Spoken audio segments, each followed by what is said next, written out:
गजा पर कब्जा करके इसको अपनी मिल्कियत बनाएंगे और इसकी नए सिरे से तामीर करेंगे।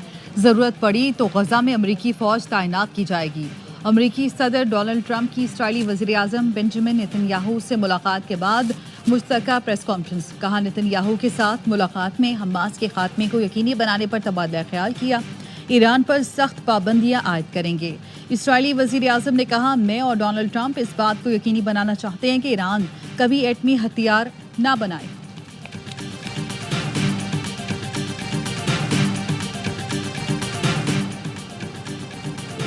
भारतीय हठधर्मी और जुल्म सितम के खिलाफ जिद्दोजहद का निशान, दो गालिब यकजान, कश्मीर और पाकिस्तान।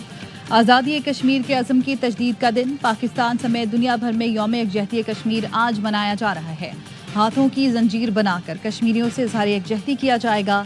दुनिया भर में मजलूम कश्मीरियों से इज़हार यकजहती के लिए जल्द से जुलूस और रैलियां निकाली जाएंगी।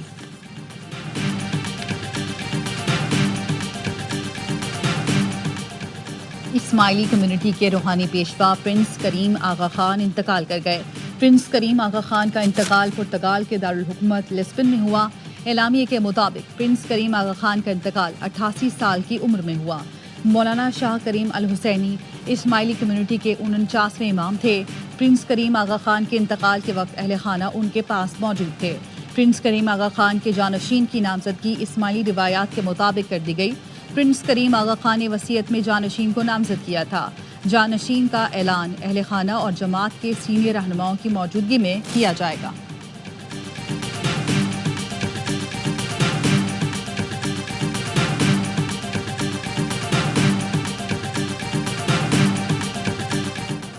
वज़ीर आज़म शहबाज शरीफ का प्रिंस करीम आगा खान की वफ़ात पर दुख और अफसोस का इजहार। कहा, प्रिंस करीम आगा खान बसीरत, यकीन और सखावत की हामिल शख्सियत थे। करीम आगा खान की पूरी ज़िंदगी दुनिया से गुर्बत के खात्मे की तगदौ में गुजरी। आगा खान ने सेहत सहूलियात की फराहमी और पसमानदा लोगों की फलाह के लिए बहुत काम किया।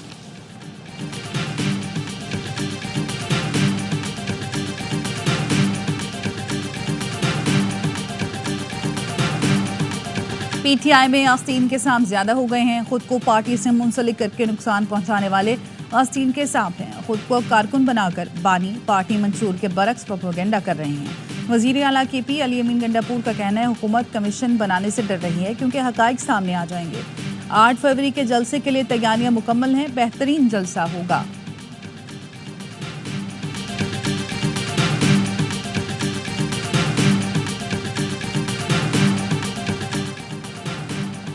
जस्टिस सरफराज डोगर को इस्लामाबाद हाई कोर्ट का सीनियर प्यूनी जज बनाने पर 5 जजों ने सीनियरिटी का मामला फिर उठा दिया। ज़राए के मुताबिक रिप्रेजेंटेशन चीफ जस्टिस पाकिस्तान और चीफ जस्टिस हाई कोर्ट को भिजवा दी।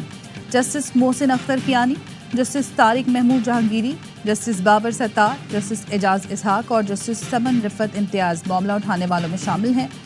रिप्रेजेंटेशन में कहा गया कि जज जिस हाई कोर्ट में तैनात होता है उसी के लिए हलफ लेता है। आइन के मुताबिक दूसरे हाई कोर्ट में तबादले पर जज को नया हलफ लेना पड़ता है। ट्रांसफर जज की सीनियरिटी नए हलफ के मुताबिक तय होगी। जस्टिस गुल हसन औरंगजेब, इस्लामाबाद हाई कोर्ट के जस्टिस सरफराज डोगर एटीसी और एहतसाब अदालतों के इंतजामी जज तैनात। जस्टिस गुल हसन औरंगजेब की जगह justice Azam Khan district courts west के इंतजामी जज तैनात। Justice Arbab Mohammad Tahir FIA courts के इंतजामी जज तैनात। चीफ जस्टिस आमिर फारूक की मंजूरी के बाद ऑफिस ऑर्डर जारी। इंतजामी तब्दीलियां इस्लामाबाद हाई कोर्ट में 3 जजों के तबादले के बाद की गईं। पंजाब स्पीड मोहसिन स्पीड में तब्दील हो गई।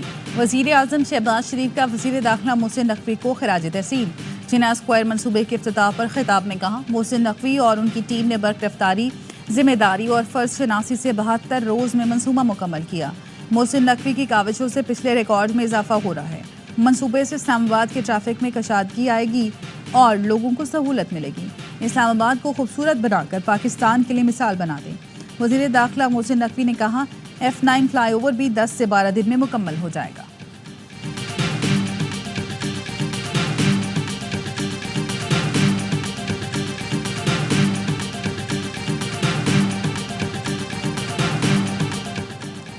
सदर मुमलिकत आसिफ जरदारी सरकारी दौरे पर बीजिंग पहुंच गए। चीनी वज़ीर ख़ज़ाना, पाकिस्तानी सफ़ीर, पाकिस्तान में चीनी सफ़ीर ने इस्तकबाल किया। सदर मुमलिकत का दौरा ताल्लुकात मजीद मजबूत बनाने, दो तरफा इक्तिसादी और तजारती ताउन मजीद बढ़ाने में किरदार अदा करेगा।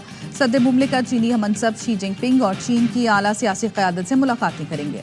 सदर मुमलिकत हार्बन में 9वीं एशियन विंटर गेम्स की इफ्तिताही तकरीब में शिरकत करेंगे। नायब वज़ीर आज़म इसहाक डार, वज़ीर दाखिला मोहसिन नकवी भी हमरा हैं। वज़ीर आला सिंध मुराद अली शाह, सूबाई वज़रा शजील मेमन और नासिर शाह बीजिंग में मौजूद है।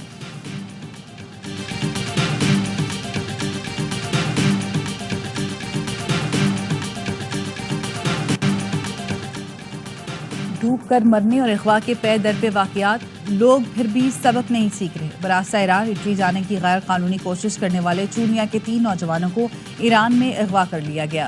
अगवाकारों ने तशद्दुद वाली वीडियो घर वालों को भेज दी। करोड़ों रुपए तावान का मुतालबा। अहले खाना ने नौजवानों को गैर कानूनी काम पर रोका ना टोका। नौजवान अगवा हो गए तो अहले खाना की बचाव की दुहाइयां।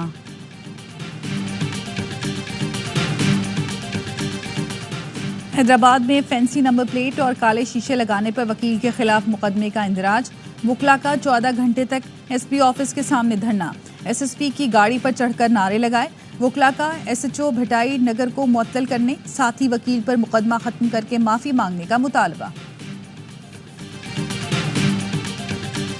1999 के समंदरी तूफान के बाद लापता 7 माहीगीरों का भारतीय जेल में कैद होने का इंकशाफ। रेडी घोट के 7 माहीगीरों के 50 साल से भारतीय जेल में कैद होने की तस्दीक हो गई। अहले खाना ने कहा कि भारतीय जेल से रिहा माहीगीर मुश्ताक ने दीगर साथियों की कैद की तस्दीक की। कैदियों के भाई ने ARY न्यूज़ से गुफ्तगू में कहा, अपने प्यारों का 25 साल से इंतजार कर रहे हैं। माहीगीर रहनुमा यूनुस खासखेली ने हुकूमत से मुतालबा किया कि माहीगीरों की रिहाई के इंतजाम किए जाए।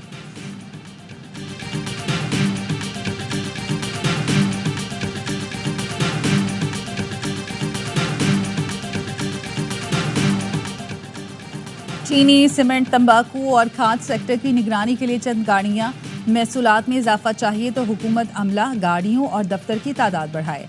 FBR का कहना है मुल्क भर में 25 टैक्स दफातर नाकाफी हैं। टैक्स मशीनरी को हर 200 रुपये आमदन के बदले सिर्फ ₹1 मिलता है।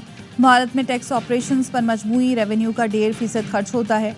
ये शिकवा भी किया कि पंजाब रेवेन्यू की तनख्वाहें मराद FBR से 20 गुना ज़्यादा हैं। फेडरल बोर्ड ऑफ रेवेन्यू ने टैक्स लीकेज रोकने के लिए इजाफी अमला और वसाइल मांग लिए। चेयरमैन FBR की तजवीज़ पर वफाकी काबीना ने FBR के लिए 1010 गाड़ियां खरीदने की मंजूरी दे दी। सेनेट की कायमा कमेटी के नोटिस पर खरीदारी रोक दी गई।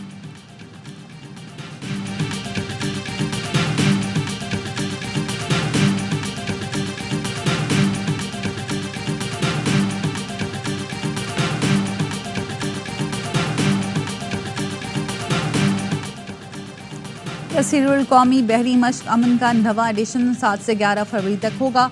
60 से ज़ायद ममालिक अमन मश्क में शिरकत करेंगे। हार्बर फेज़ में बहरी उमूर पर सेमिनार, ऑपरेशनल मुजाहरे भी शामिल। Commander Pakistan fleet rear admiral Abdul Munib की मीडिया ब्रीफिंग। सी फेज़ में इंसदाद बहरी कज़ाकी, दहशतगर्दी की मशकें, सर्च एंड रेस्क्यू ऑपरेशन शामिल। कमांडर पाकिस्तान फ्लीट का कहना था कि पाक बहरिया मश्क अमन के साथ पहली बार अमन डायलॉग का भी आगाज़ कर रही है। हम नरेंद्र मोदी को यहाँ से पैगाम देना चाहते कि आपने तहरीक आज़ादी कश्मीर को मकबूजा कश्मीर में इनविजिबल करने की कोशिश की, लेकिन दुनिया में हम इस तहरीक को विजिबल करेंगे। हम दुनिया से ये कहते हैं कि कश्मीर के लोगों को अपने सियासी मुस्तकबिल का फैसले करने का मौका दिया जाना चाहिए। यौम यकजहती कश्मीर का जोशो खरोश उरूज पर। मकबूजा कश्मीर के मजलूम कश्मीरियों से यकजहती का इजहार के लिए मुजफ्फराबाद में मशल बरदार रैली। शुरा के आज़ादी के हक़ में और भारतीय दहशतगर्दी के खिलाफ ना। और पाक फौज मुल्की खुद मुख्तारी और सालमियत के दिफा के लिए पूरी तरह तैयार है। भारतीय फौज के खोखले बयानात उनकी बढ़ती हुई मायूसी की निशानदही करते हैं। किसी भी मुहिम जोई का पाकिस्तान मुकम्मल ताकत के साथ जवाब देगा। आर्मी चीफ का 267वीं कोर कमांडर्स कॉन्फ्रेंस में इजहार ख्याल। फोरम का यौम यकजहती कश्मीर के मौके पर कश्मीरियों के साथ इजहार यकजहती।